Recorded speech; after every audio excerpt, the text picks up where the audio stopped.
Hello दोस्तों, आप लोगों का हमारे YouTube चैनल किरस बीकॉन ऑफ लर्निंग में बहुत स्वागत और अभिनंदन है।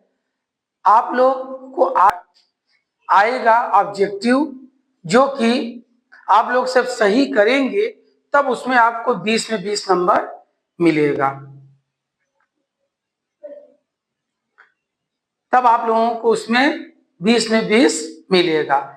आप लोगों का पेपर 70 नंबर का रहेगा और उसमें 20 नंबर ऑब्जेक्टिव है।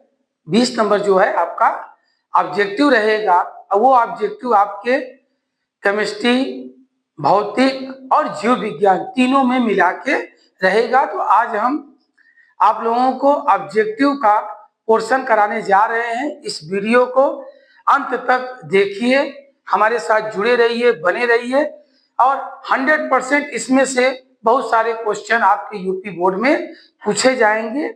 चलिए अब हम शुरुआत करते हैं और देखिए, पहला क्वेश्चन है कि Zn H2SO4 यहाँ पे हुआ ZnSO4 प्लस H2 क्या हो गया, बाहर निकल गया। तो इसमें पूछ रहा है कि यह कैसी अभिक्रिया है। अभिक्रिया अपघटन है, वियोजन है, प्रतिस्थापन है कि योग अभिक्रिया है। तो आपको बताएं कि यहाँ पर ये जो अभिक्रिया है ये मेरा प्रतिस्थापन अभिक्रिया है। कौन सी अभिक्रिया है? प्रतिस्थापन। अब हम इस तरफ आपको इसे समझा रहे हैं कि प्रतिस्थापन अभिक्रिया क्या होता है। जैसे यहाँ पर Zn है और H2SO4 है, तो ये Zn है और H2SO4 है। Zn H2 से अधिक क्रियाशील है। ये विद्युत रासायनिक श्रेणी में ये क्या होता है कि हाइड्रोजन के ऊपर इसका स्थान होता है, हाइड्रोजन के ऊपर इसका स्थान होता है, इससे ये अधिक क्रियाशील है। तो ये क्या करता है, हाइड्रोजन को प्रतिस्थापित कर देता है, हाइड्रोजन को प्रतिस्थापित कर देगा, हाइड्रोजन यहां से निकाल देगा और ये यहां पर आके यहां क्या बना लेगा, ZnSO4 जिंक सल्फेट। तो ये जो अभिक्रिया है ये देख लीजिए, यहां पर ये हाइड्रोजन क्या हुआ, हाइड्रोजन यहां बाहर निकल गया और जिंक इसके स्थान पर आ गया। इसी अभिक्रिया कहा जाता है प्रतिस्थापन अभिक्रिया। योग अभिक्रिया जुड़कर दो या दो से अधिक जुड़कर एक उत्पाद का निर्माण करते हैं। तो यहाँ पे तो ऐसा चीज है नहीं, ठीक। अपघटन माने टूटना, वियोजन। तो यहाँ पर ये देखिए बहुत इंपॉर्टेंट क्वेश्चन है कि हाइड्रोजन यहाँ से बाहर निकल गया और Zn यहाँ पे आके लग गया। तो ये अब ये क्यों लगा, अभिक्रियाशीलता के कारण, क्रियाशीलता के कारण ये इससे अधिक क्रियाशील है, तो ये इसे क्या करेगा, हटा देगा। अब हम दूसरा क्वेश्चन बताने जा रहे हैं कि जंग का रासायनिक सूत्र, जंग का रासायनिक सूत्र। तो देखिए, जंग का जो रासायनिक सूत्र होगा वो मेरा होगा Fe2O3X.XCH2O। ये मेरा जो लोहे में जंग लगता है वो उसका सूत्र है। तो ये होता है जंग का रासायनिक सूत्र Fe2O3.XH2O। अब हम तीसरा बता रहे हैं, क्वेश्चन है कि निम्नलिखित में प्रबल अम्ल कौन सा है। प्रबल अम्ल, तो आपको बताएं कि जो प्रबल अम्ल होते हैं इनसे बोर्ड एग्जाम में जरूर क्वेश्चन पूछा जाता है। प्रबल अम्ल तो हमारे HCl, हाइड्रोक्लोरिक अम्ल, H2SO4, सल्फ्यूरिक अम्ल, HNO3, नाइट्रिक अम्ल, ये तीनों जो हमारे अम्ल हैं ये होते हैं प्रबल अम्ल। प्रबल अम्ल इसे क्यों कहते हैं? क्योंकि इनमें पूर्ण वियोजन होता है। जब ये टूटते हैं तो इनमें क्या हो जाता है? पूर्ण वियोजन हो जाता है। तो इसीलिए इन्हें क्या कहते हैं? प्रबल अम्ल। तो प्रबल अम्ल हमारे यही कौन सा प्रबल अम्ल है? तो ये देखिए हमारा सी नंबर क्या है? प्रबल अम्ल है, H2SO4।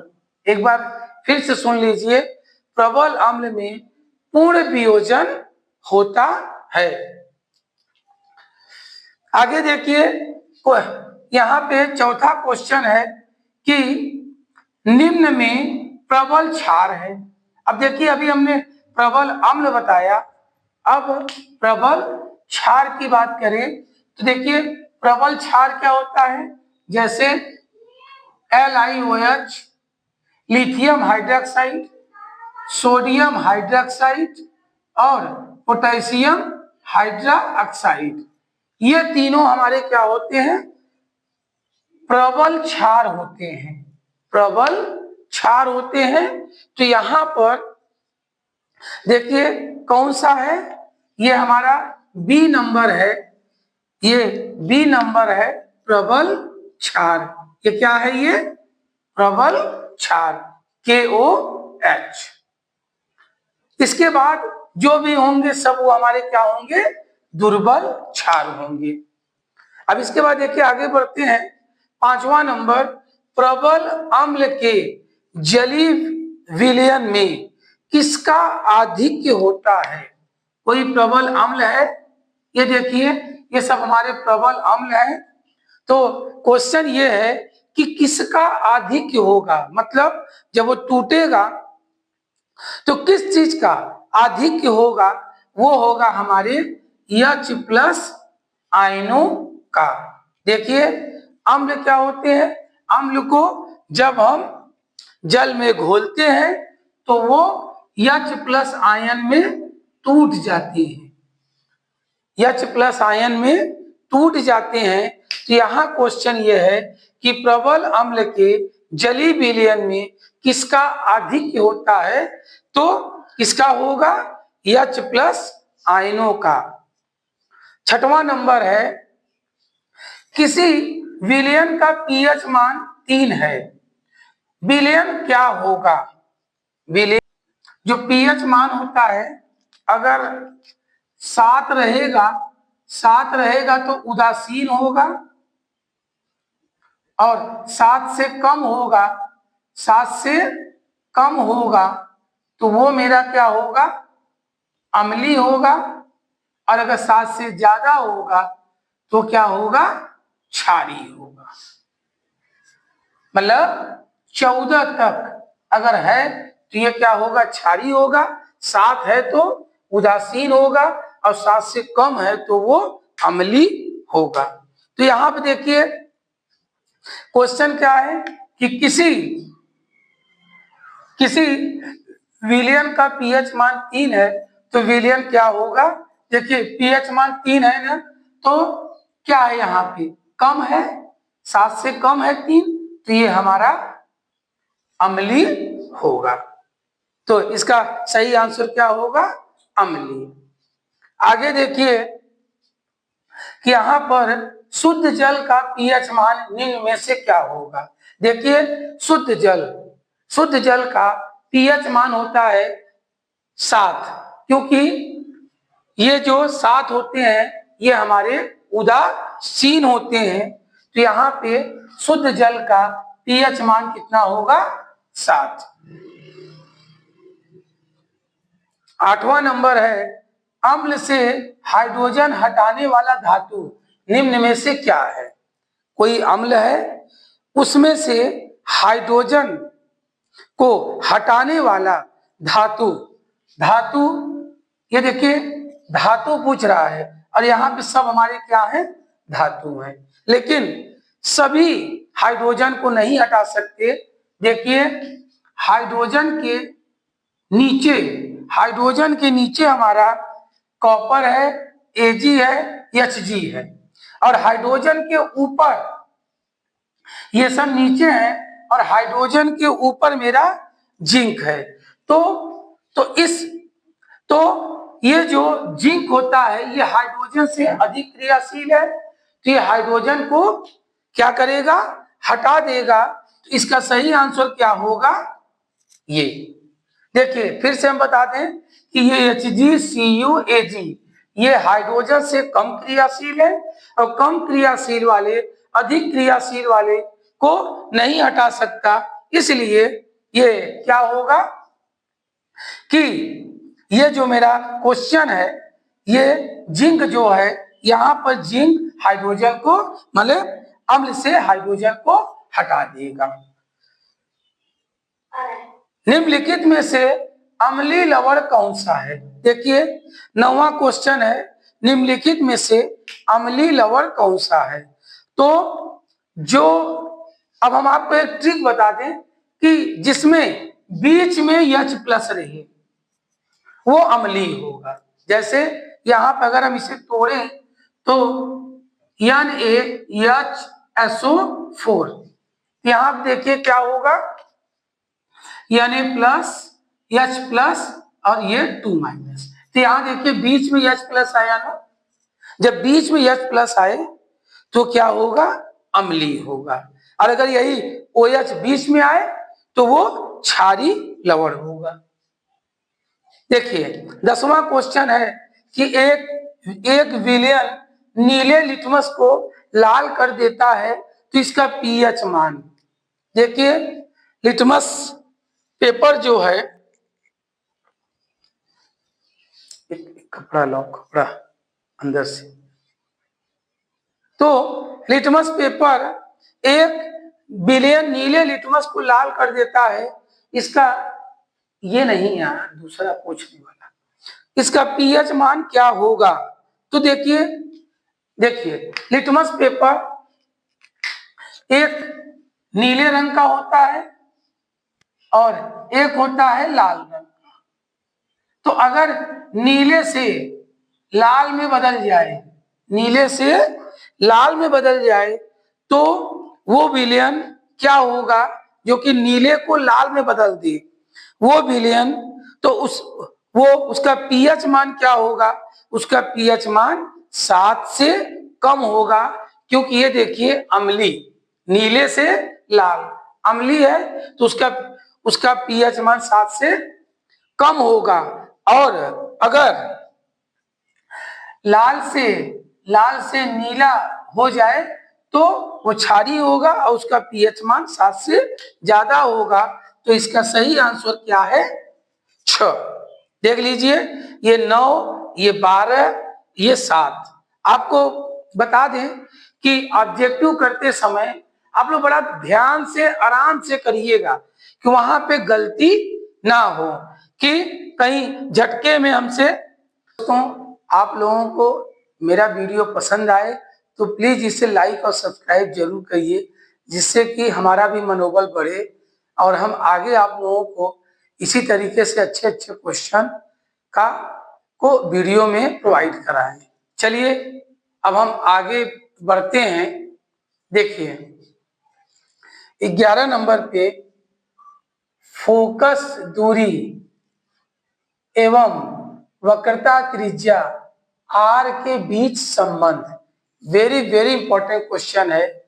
ये आपके प्रकाश चैप्टर का है, भौतिक विज्ञान का है ये, कि फोकस दूरी और वक्रता त्रिज्या के बीच के संबंध बताइए। तो हम देखो यहाँ पे आपको बता रहे हैं, हम यहाँ पे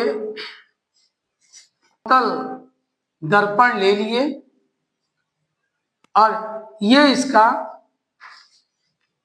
वक्रता केंद्र, ये इसका वक्रता केंद्र, वक्रता केंद्र से दर्पण के बीच की दूरी, वक्रता केंद्र से दर्पण के बीच की दूरी क्या होती है, वक्रता त्रिज्या होती है। और फोकस दूरी वक्रता त्रिज्या के आधी होती है। फोकस दूरी वक्रता त्रिज्या के आधी होती है।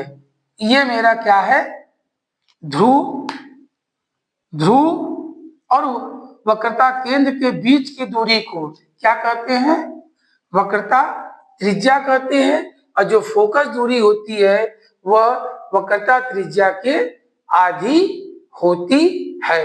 मतलब कि एक इसका सूत्र बन सकता है R बराबर 2F और एक हो सकता है F बराबर R/2, F बराबर R/2। ठीक है, तो यहां पे देखिए F बराबर R ये तो होगा नहीं, F बराबर 1/R ये भी नहीं होगा। देखिए F बराबर R/2, देखिए यहाँ पे ये R क्या है, ये हमारा R वक्रता त्रिज्या है और वक्रता त्रिज्या के ये फोकस दूरी क्या होता है, आधा होता है। तो इसका सही आंसर क्या होगा, F बराबर R/2।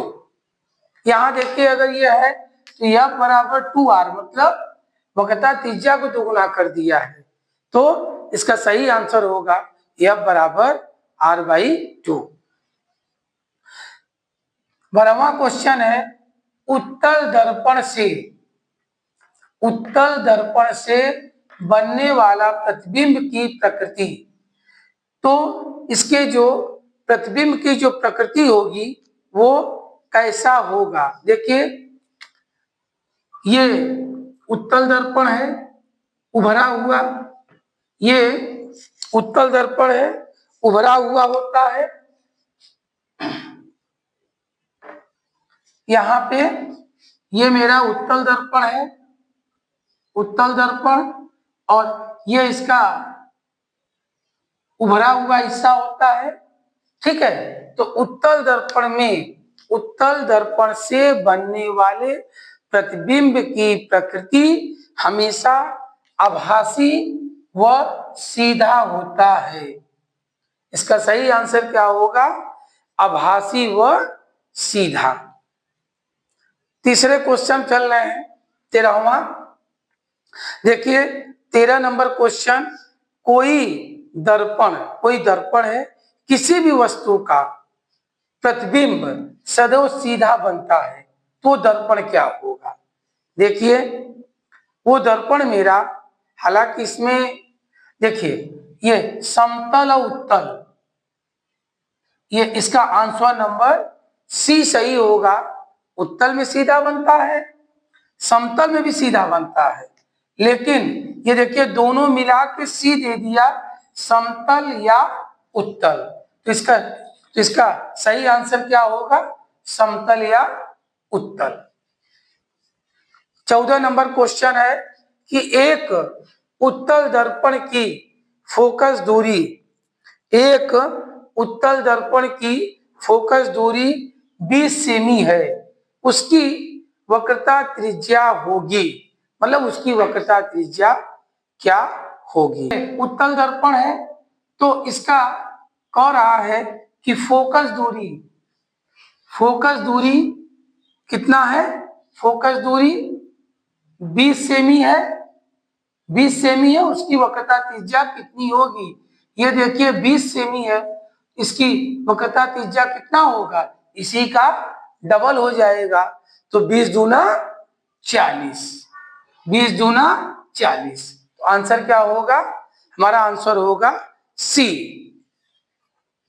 अब हम बायोलॉजी का क्वेश्चन है, बायोलॉजी क्वेश्चन है जीव विज्ञान का, पादप में जाइलम उत्तरदायी है, पादप में जाइलम उत्तरदायी है।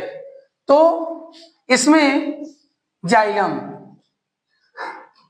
ये ऊतक होता है जो कि पौधों में जल को, जड़ से जल को पूरे पत्तियों तक पहुंचाता है। तो अब देखिए इसका ट्रिक, ज से जाइलम और ज से जल, ज से जाइलम और ज से जल। ये वेरी वेरी इंपॉर्टेंट क्वेश्चन है। ये बार बार बोर्ड एग्जाम में पूछा जाता है। तो हम आपको ये ट्रिक भी बता दिए कि ज से जाइलम और ज से जल। तो जाइलम किसका वहन करेगा? जल का वहन करेगा। वो जमीन के अंदर से जड़ के माध्यम से ये पूरे पौधों में पत्तियों तक पूरे जल को पहुंचाने का कार्य करता है। अगला क्वेश्चन है, मनुष्य में वृक्क एक तंत्र का भाग है जो संबंधित है। देखिए, वृक्क जो कि किससे संबंधित है? तो देखिए, वृक्क किसका भाग है? उत्सर्जन का। वृक्क एक तंत्र का भाग है।